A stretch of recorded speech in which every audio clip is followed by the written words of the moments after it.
Assalamualaikum warahmatullahi wabarakatuh. Perkenalkan, saya Nadia Tasya Amalia dengan NIM 250. Di sini saya akan menjelaskan mengenai tugas 4 sistem operasi dengan materi penjadwalan dan interaksi proses. Pada PPT ini disediakan sebuah tabel dengan kolom proses, growth time, dan waktu kedatangan. Untuk soalnya sendiri adalah gambar Gantt dan tentukan average waiting time serta average turnaround time ketika proses di atas dengan algoritma FCFS, yaitu first come first serve, dan selanjutnya adalah B round robin dengan time kuantum 2, dan bagian C round robin dengan time. Yang pertama adalah algoritma first come first serve. Pada algoritma ini mengumpamakan siapa proses yang datang terlebih dahulu, maka dia akan diproses terlebih dahulu juga. Pada proses saat ini, P1 datang terlebih dahulu. P1 datang pada waktu ke-0, sehingga dia akan diproses terlebih dahulu. Pada waktu ketiga, P2 datang, maka P2 akan menunggu antrian setelah P1 selesai diproses. Pada waktu keempat, P3 datang. Pada saat ini, P1 masih diproses, jadi P3 masih menunggu antrian untuk diproses setelah P2. Untuk chartnya sendiri, gambarnya seperti ini. Saat ini, pada waktu ke-0, P1 sedang diproses hingga waktu ke-10. Sebelum waktu ke-10 selesai, P2 dan P3 datang. P2 datang pada waktu ketiga dan P3 datang pada waktu keempat, sehingga mereka masih menunggu giliran untuk diproses. Setelah P1 selesai diproses, maka lanjut untuk memproses P2 hingga waktu ke-12, sebab pemrosesannya dimulai dari waktu ke-10. Maka P2 akan diproses hingga waktu 12. Setelah P2 selesai, dilanjutkan untuk memproses P3. Pada bagian ini, P3 diproses, mulai dari waktu ke-12 hingga waktu ke-17. Untuk waktu perhitungannya sendiri adalah sebagai berikut. Yang pertama ada waiting time.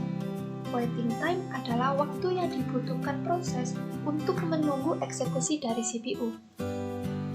Karena di sini waktu kedatangan P1 adalah 0, maka dia akan langsung diproses, sehingga dia tidak memiliki waktu kedatangan, jadi kita tulis 0.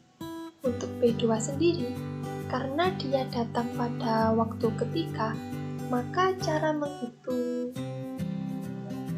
menghitung waiting time-nya adalah dengan mengurangi proses P1, lama waktu proses P1 dikurangi waktu kedatangan P2, yaitu 3. Maka 10 dikurangi 3, hasilnya adalah 7. Untuk waiting time P3, caranya juga sama, dengan menjumlahkan lama proses P1 dan lama proses P2, kemudian dikurangi waktu kedatangan P3. Jadi di sini waktu proses P1 hingga P2 adalah 12 dikurangi 4. 12 dikurangi 4 hasilnya adalah 8. Di sini sudah saya sediakan gambar garisnya. Untuk waiting time P2 adalah bagian yang ini, waiting time P3 yang berwarna hijau ini, mulai dari 4 hingga 12. Selanjutnya kita mencari average waiting time atau rata-rata waktu tunggu dengan cara menjumlahkan seluruh bilangan ini dan dibagi 3. 0 ditambah 7 ditambah 8 dibagi 3 hasilnya adalah 5. Lanjut ke bagian turnaround time. Turnaround time adalah waktu yang dibutuhkan proses dari datang hingga selesai dieksekusi. Yang pertama adalah P1. Karena P1 tidak memiliki waktu tunggu, maka langsung saja kita tuliskan lama waktu prosesnya, yaitu 10. Selanjutnya adalah untuk turnaround time P2. P2 memiliki waktu proses 2, dan karena sebelumnya harus menunggu proses P1 selesai, Maka cara mencari runtime P2 adalah dengan menjumlahkan lama proses P1 ditambah lama proses P2 dikurangi waktu kedatangan P2, yaitu 3. Jadi 12 dikurangi 3 sama dengan 9. Selanjutnya bagian P3. Caranya sama dengan menjumlahkan waktu proses P1 dan waktu proses P2 dan juga waktu proses P3, kemudian dikurangi waktu kedatangan P3. Jadi totalnya adalah 17 dikurangi 4, hasilnya sama dengan 13. Yang terakhir adalah mencari rata-rata turnaround time dengan cara menjumlahkan bilangan ini, yaitu 10 ditambah 9 ditambah 13 dibagi 3, hasilnya adalah 10,6. Selanjutnya adalah bagian B. Pada bagian B kita menggunakan algoritma round robin dengan time kuantum 2. Algoritma round robin adalah algoritma yang menggilir proses yang ada pada antrian. Proses akan mendapatkan jatah sebesar time kuantum yang ada. Untuk gambarannya sebagai berikut. Karena time kuantumnya ada 2, maka kita bagi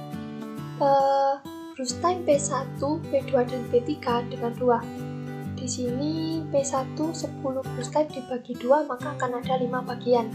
Untuk P2, karena di sini ada 2 dibagi 2 adalah 1, maka P2 memiliki 1 bagian proses.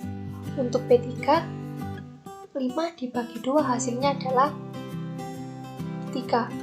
Tapi untuk bagian terakhir, P3 hanya akan ada 1 waktu pemrosesan. Selanjutnya kita membahas mengenai gambar ini. Pada gambar ini menjelaskan tentang pemrosesan menggunakan algoritma round robin. Karena pada waktu pertama atau waktu ke-0 P2 dan P3 belum datang, maka kita akan memproses P1 terlebih dahulu. Karena P1 datang lebih dahulu, kita akan memproses bagian pertama P1 pada 2 waktu pertama. Selanjutnya pada 2 waktu kedua, karena P2 dan P3 juga belum datang, maka kita masih tetap untuk memproses P1. Barulah pada waktu ketiga P2 datang, tapi P2 masih diletakkan pada daftar antrian sebab sistem masih memproses P1. Pada waktu keempat, P3 juga datang, tapi karena masih memproses bagian lain, P3 juga ditetapkan di bagian antrian. Setelah proses P1 selesai, kita proses bagian P2. Bagian pertama P2. Setelah bagian P2 ini selesai diproses, kita akan memproses bagian P3. Pada bagian ini kita memproses P3. Setelah memproses P3, karena P1 masih tersisa 3 bagian, maka kita lanjutkan lagi untuk memproses P1. Ini adalah bagian ketiga P1 yang diproses. Setelah bagian ini selesai, kita juga akan memproses P3, karena P3 masih tersisa 2 bagian lagi. Setelah bagian P3 yang ini selesai diproses, kita lanjut ke bagian 4P1 untuk diproses. Pada bagian 4 ini, jika sudah selesai diproses, maka kita akan memproses bagian terakhir P3, yaitu dengan durasi 1 satuan waktu. Yang terakhir, kita akan memproses bagian ke-5P1 dengan waktu akhir 17. Untuk proses perhitungannya sebagai berikut. Jadi, waiting time untuk P1 dapat kita ketahui dengan menjumlahkan waktu tunggu sebelum diproses dan waktu tunggu selama memproses proses yang lain. Karena di sini waktu tunggu pertamanya 0, maka kita tuliskan 0. Kemudian di sini ada jeda untuk memproses P2 dan juga untuk memproses P3. Di sini bernilai 2. Ini ini juga 2. Selanjutnya memproses P1 lagi, dan ada jeda untuk proses bagian P3. Di sini bernilai 2. Dan di sini juga ada jeda untuk pemrosesan P3, tapi di sini bernilai 1. Maka dapat kita hitung 0 ditambah 2, ditambah 2, ditambah 2, dan ditambah 1, hasilnya adalah 7. Lanjut ke bagian P2.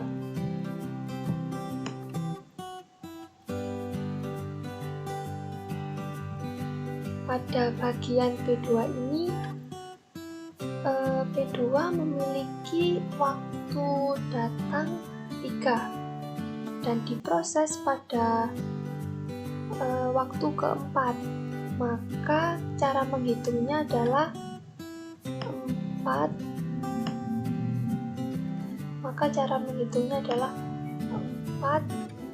dikurangi 3, hasilnya adalah 1.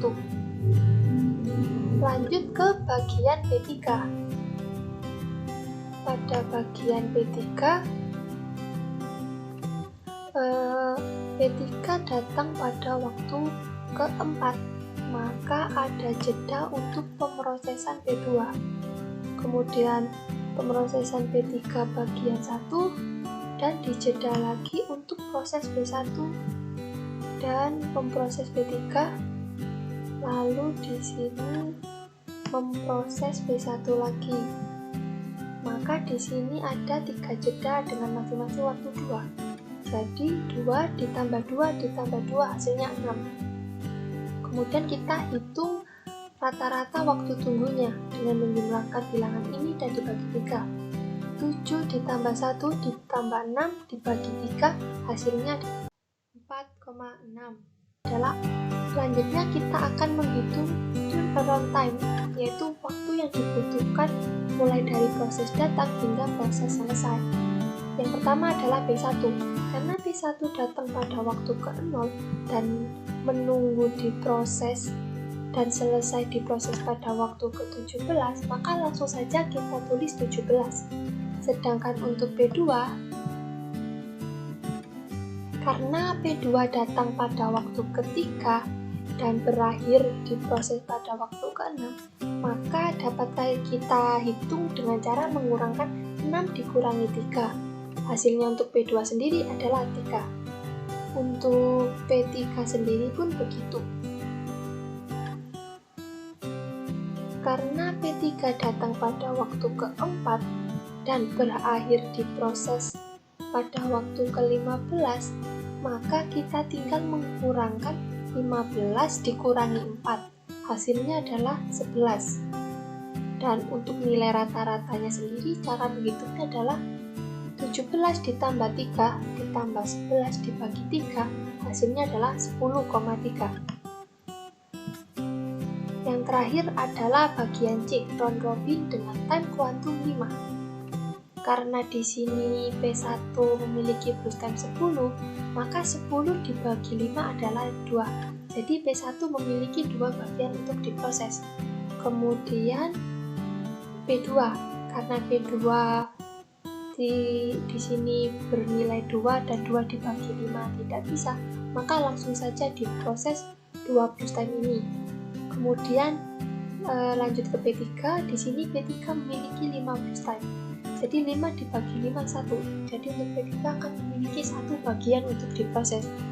Gambar prosesnya sebagai berikut. Yang pertama, kita akan mengeksekusi P1. Karena P1 yang datang terlebih dahulu pada waktu ke-0. Dan kemudian setelah P1 diproses, kemudian pada waktu ketiga, P2 datang.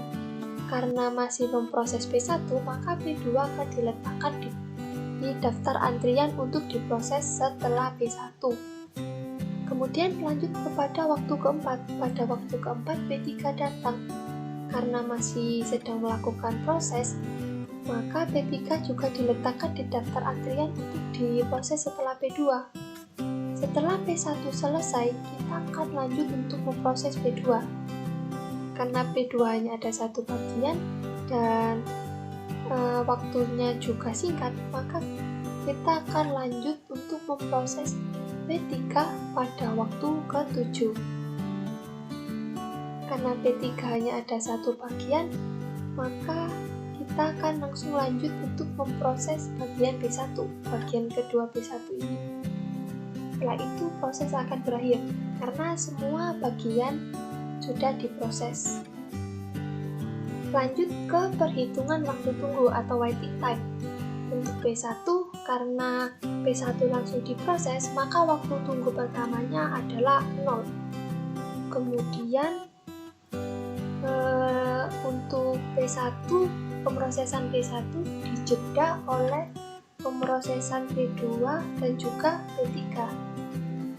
Di sini P2 menjeda dengan lama waktu 2 satuan waktu dan P3 menjedanya dengan waktu 5 satuan waktu. Maka kita jumlahkan keduanya. 2 ditambah 5 hasilnya 7. Jadi waiting time P1 adalah 7. Lanjut ke bagian P2. Karena P2 datang pada waktu ketiga dan baru diproses pada waktu ke-5, maka cara menghitungnya adalah dengan mengurangkan P5 dikurangi 3, hasilnya 2. Jadi waiting time P2 adalah 2. Untuk P3 sendiri, cara menghitungnya adalah dengan mengurangkan lama proses P1 dikurangi waktu kedatangan P3, sebab P3 datang saat proses P1 dilaksanakan. Jadi yang pertama adalah 5 dikurangi 4, dilanjutkan dengan dijumlahkan dengan lama proses P2. Jadi 5 dikurangi 4 ditambah 2, hasilnya adalah 3. Kemudian untuk bagian rata-rata waktu tunggunya, kita jumlahkan semua bilangan.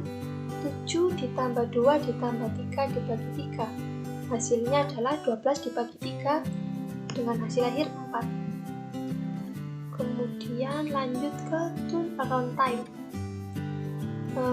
Pada waktu ini kita akan mencari lama waktu proses mulai dari datang hingga dieksekusi. Untuk B1 tentu saja datang pada waktu ke-0 dan selesai diproses pada waktu ke-17. Selama waktu 0 sampai 17 ini sudah termasuk bagian jeda dari P2 dan P3 ya. Jadi langsung saja B1 dengan turnaround time-nya 17. Untuk P2 sendiri, waktu proses hingga eksekusinya, kita dapat menghitungnya dengan cara mengurangkan P5 dikurangi waktu kedatangannya P3. Maka 5 dikurangi 3 ditambah lama proses P2 hasilnya sama dengan 4. Untuk P3 baru diproses pada waktu ke-7 dan datang pada waktu ke-4. Kita kurangkan bilangan 7 dikurangi 4, hasilnya adalah 3. Kemudian kita jumlahkan dengan lama proses P3 yaitu 5. Jadi 3 ditambah 5 hasilnya adalah 8. Yang terakhir adalah rata-rata untuk turnaround time. Jadi kita jumlahkan seluruh bilangan ini dan dibagi 3. 17 ditambah 4 ditambah 8 dibagi 3 hasilnya adalah 9,6. Demikian penjelasan tugas 4 sistem operasi dari saya. Kurang lebihnya mohon maaf. Saya akhiri. Wassalamualaikum warahmatullahi wabarakatuh.